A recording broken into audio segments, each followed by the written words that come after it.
Good morning friends. ఈరోజు నేను చల్ల మిరపకాయలు ఎలా చేసుకోవాలన్నది మీకు చూపిస్తాను. చూడండి, పచ్చిమిరపకాయలు ఇవి ఒక టైప్ అన్నమాట. ఇవి పెద్ద కారం ఉండవు, బాగా చూడడానికి చాలా అందంగా ఉంటాయి.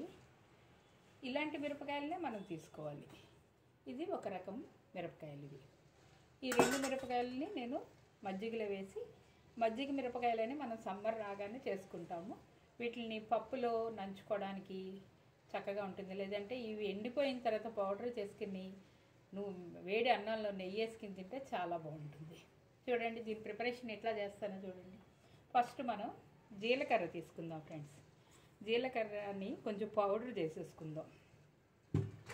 ఇలా చూడండి, ఒక అర స్పూను జీలకర్ర పౌడర్. సొంటి పౌడర్ అంటారు కదా, అంటే ఎండబెట్టిన అల్లం, దాన్ని సొంటి పౌడర్ని ఒక అర స్పూన్ తీసుకుంటాం. పసుపును ఒక అర స్పూన్ తీసుకుంటాం. ఈ మూడు కలిపి దీంట్లో మనకు కావలసిన తగినంత ఉప్పు, ఇవి రెండు కలిపి పావు కిలో మిరపకాయలు ఉంటాయి. దానికి మనం తగినంత ఉప్పు వేసుకుంటాం అన్నమాట. వేసుకుని చూడండి, పెరుగుని తీసుకుని చక్కగా మెత్తగా జీలక కొట్టేసుకోవాలి. చిక్కగా కొట్టుకుంటాం కదా, చూడు, దీంట్లో వేసేయడమే. ఇది మరీ చిక్కగా ఉంది కాబట్టి కొంచెం వాటర్ కలుపుకుంటాం. ఇంత చిక్కగా ఉంటే అన్ని మిరపకాయలు మునగడం కష్టం అవుతుంది. చూడండి, ఒక అర లీటర్ పెరుగుకి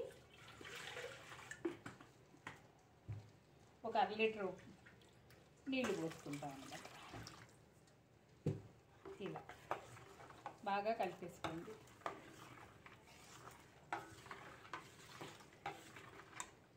ఇది బాగా కలిసిపోతే ఇక ఇలాంటి మిరపకాయలు ఉంటాయి కదా, దీంట్లో గింజలు తీయకూడదు. గింజలు తీయకుండానే ఇలా పొడుగ్గా ఇలా చీల్చేసి ఇలా దీంట్లో వేసేసుకోవాలి. ఎంత పెద్ద మిరపకాయలన్నా ఎండేటప్పటికి చిన్నగా అయిపోతూ ఉంటాయి. అందుకని నేను ఈ సైజు తీసుకున్నాను. చూడండి, ఈ మిరపకాయలన్నీ ఇలాగే చేశాను. శుభ్రంగా కడిగేసి ఉప్పు నీళ్ళు వేసి ఒక అరగంట నానబెట్టి అన్ని 2-3 సార్లు మనం కడిగేసుకోవాలి. కడిగేసుకుని చీల్చేసుకోవాలి. వాటిని ఇక ఇవి కూడా